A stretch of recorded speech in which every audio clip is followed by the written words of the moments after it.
everybody, Subaru Oz here. Thanks very much for tuning into the channel once again. In this short video presentation, join my brother Stu and I as we explore a local trail late on a Sunday afternoon. This was an impromptu little trip. We both just wanted to get out and go for a bit of a drive, and Stuart had never been here before, so it gave him a chance to see a new trail and also to put his new drone to the test, while for me it was a chance to refamiliarise myself with a trail that I'd not travelled for over a year. We'd had a lot of rain recently, and the further we got into this trail, the more apparent it became that it was completely different to the last time I'd driven it. It was a lot more rutted. Some of the trails that were quite easy a year ago were now pretty much impassable, so we had to pick and choose our lines very carefully. But we made it through. There was no damage to vehicles, no problems with anything like that, nobody got stuck. There was a little bit of drama, unfortunately, from a filming point of view, which you'll learn about more later in the video. For now though, let's get started, and I hope you enjoy. So with the bitumen driving now behind us, we decide to pull over and air down our tyres before proceeding further along the trail. We do this to increase the vehicle's footprint, which gives it better traction off-road, but also to protect our tyres. There's a lot of sharp rocks and sticks and things like that out here, and the last thing we want to do is to have one of those go through the sidewall of a tyre. So by airing down, it just allows the tyre a little bit more of a buffer against this sort of damage. For rocky terrain like this, hard dirt, I like to sit somewhere between 15 and 17 psi, and for beach work I'd sit somewhere around 12.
I haven't driven this trail in a while, and as we come to one of the first major obstacles, we notice there's a body of water on the other side of a large rise.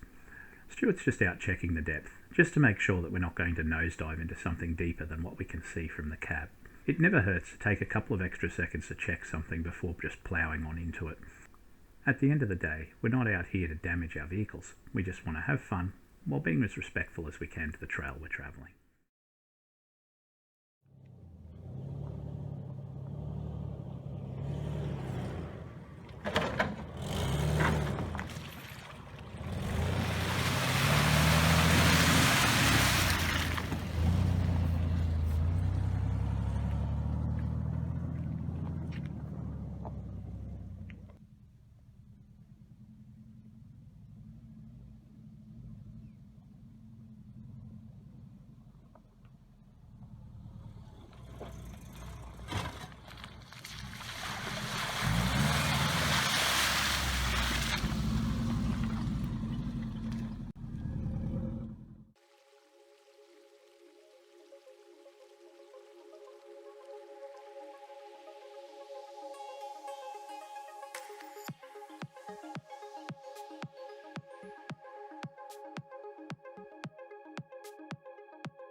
Here we are at the base of the descent before we make our way up.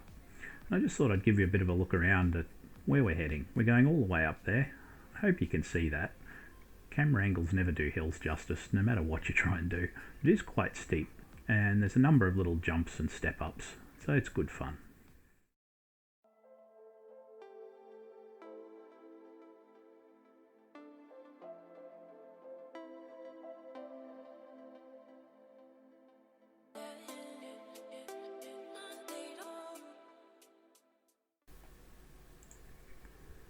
Some of the tracks and trails leading up towards the peak were badly rutted due to a combination of recent heavy rains and large vehicle traffic, so we did have to pick our lines fairly carefully. But eventually we reached the summit.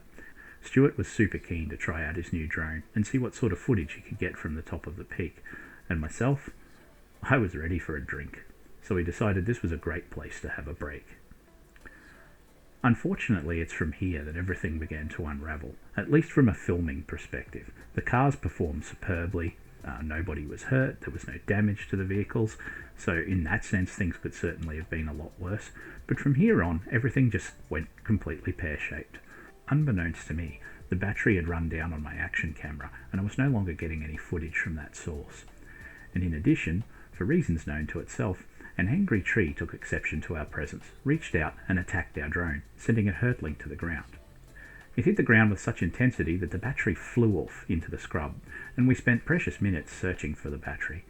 Fortunately, there was no damage to the new drone, and once we were able to recalibrate it and check it over, we were ready to roll again, but by this time the sun was going down over the horizon, and the opportunity to bring quality footage just wasn't there. It was frustrating to have lost the action camera batteries within minutes of reaching the plateau and losing that last little bit of footage as we got up there. Equally frustrating was realising that I wouldn't have it for the descent down the other side of the hill, which meant I wouldn't be able to bring too much footage.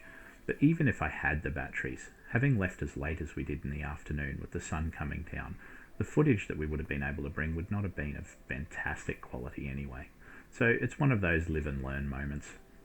Perhaps we should have left earlier, and I can tell you this much, we'll be back with our full camera crew and we'll do a full day trip here, and we'll have better footage then for sure. So, a little bit later than expected, but we've made it through the local track. Pleased to say the Subi had no problems keeping up, and little all-wheel drive did its job, as it's done many times before, and I'm confident we'll do many times again. Thanks very much for tuning in, everybody. I hope you enjoyed that short video.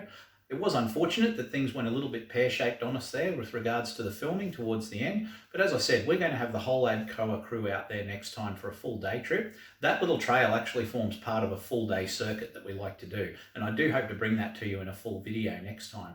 So that's coming. I've also got a couple of videos in the pipelines that should be out in the next few weeks, so stay tuned and look for those. In the meantime, thanks very much to all my supporters. Thanks very much to everybody who's helped to grow the channel. Thanks to everyone who's contributing. That's fantastic.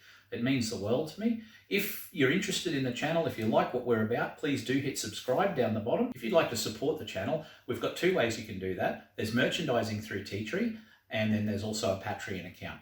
Links to both of those can be found on the banner to my channel. So if you just click on my channel and go on the banner, you'll notice there's little icons on the bottom right. Those will direct you where you need to go there. But other than that, thanks very much for tuning in. Thanks very much for watching, and I'll see you soon with a brand new video.